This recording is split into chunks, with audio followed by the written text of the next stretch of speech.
ലീഗിൻ്റെ പിന്തുണ, അങ്ങനെ ഒരു പ്രശ്നം കൂടെ അവിടെ വരുന്നുണ്ട്. ലീഗിന് ഈ കേരള രാഷ്ട്രീയത്തിലൊരു ഗ്രേസ് ഉണ്ടായിരുന്നു, അത് കളഞ്ഞു കുളിച്ചു ലീഗ് പക്ഷം പിടിക്കുന്നവരായിരുന്നില്ല.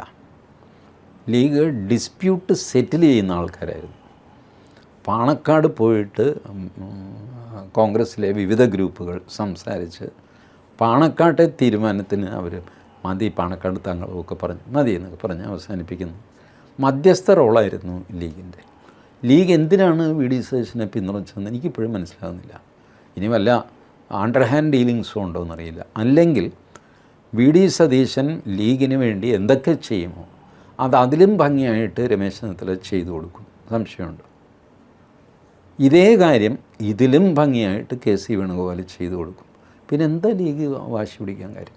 ലീഗിൻ്റെ ആൾക്കാർ വാശി പിടിച്ചവരൊക്കെ ലീഗിൻ്റെ ആൾക്കാരായിരുന്നോ? അതും എനിക്ക് സംശയമുണ്ട്. ഈ പ്രകടനത്തിനൊക്കെ ഇറങ്ങിയത് ലീഗിൻ്റെ ആൾക്കാരാണ് മുഴുവൻ എന്ന് ഞാൻ കരുതുന്നില്ല. അതിനകത്ത് ഒരുപാട് പൊളിറ്റിക്സ്, കെ സി വേണുഗോപാലിൻ്റെ RSS ബന്ധം എന്നൊക്കെ പറഞ്ഞിട്ട് ഒരുപാട് പ്രശ്നങ്ങളുണ്ടാക്കിയവർ. ലീഗ് അതിലൊന്ന് ആടിപ്പോയി. ലീഗ് പച്ചയ്ക്ക് വി ഡി സതീശനെ പിന്തുണച്ചുകൊണ്ട് ഇതുവരെ പറഞ്ഞിട്ടൊന്നുമില്ല. ബട്ട് ലീഗ് ഒരു ഇംപ്രഷൻ കൊടുത്തു, ഞങ്ങൾ വി ഡി സതീശൻ്റെ കൂടെയാണ്. ഒരു പൊതുബോധം ചാനലുകൾ ഉണ്ടാക്കിയെടുത്തു. ജനവികാരം മാനിക്കണം എന്ന് പറഞ്ഞാൽ അതിനർത്ഥം വി ഡി സതീശനെ മുഖ്യമന്ത്രിയാക്കണമെന്ന്. പൊതുവികാരം മാനിച്ച് വേണം തീരുമാനം എടുക്കാൻ എന്നൊരാൾ പറഞ്ഞാൽ പൊതുവികാരത്തിന് പൊതുവികാരം എന്നേ അർത്ഥമുള്ളൂ.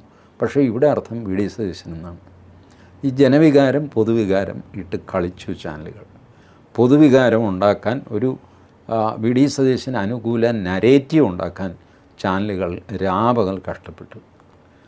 അതുകൊണ്ടാണ് ഈ തീരുമാനം ഉണ്ടായില്ല എന്ന് പറഞ്ഞിട്ട് ഇവർക്ക് നിരാശയുണ്ടാകുന്നത്. തീരുമാനം താമസിക്കും തോറും സതീശനെങ്ങാനും വിട്ടുപോയെങ്കിലോ എന്നുള്ള പേടി, പൊതുജനത്തിൻ്റെ പേടിയല്ല അത് 4-5 ചാനലുകളുടെയും പിന്നെ വി ഡി സതീശനോട് ഭക്തിയുള്ള കുറച്ച് ആൾക്കാരുടെയും പേടിയാണ്. പൊതുജനങ്ങളെ സംബന്ധിച്ചിടത്തോളം ഇതിപ്പോൾ ആര് വന്നാലും എന്ത് ചെയ്യാനാണ്, ഇത്രയ്ക്ക് ചെയ്യുള്ളൂ എന്ന് നന്നായിട്ട് നമുക്കറിയാം. ഇവരില്ലാത്തപ്പോഴും പ്രത്യേകിച്ച് ജീവിതത്തിൽ വ്യത്യാസം ഉണ്ടാകുന്നില്ല. ഇനി അവർ വന്നു കഴിഞ്ഞാലും വ്യത്യാസം ഉണ്ടാവാനും പോകുന്നില്ല.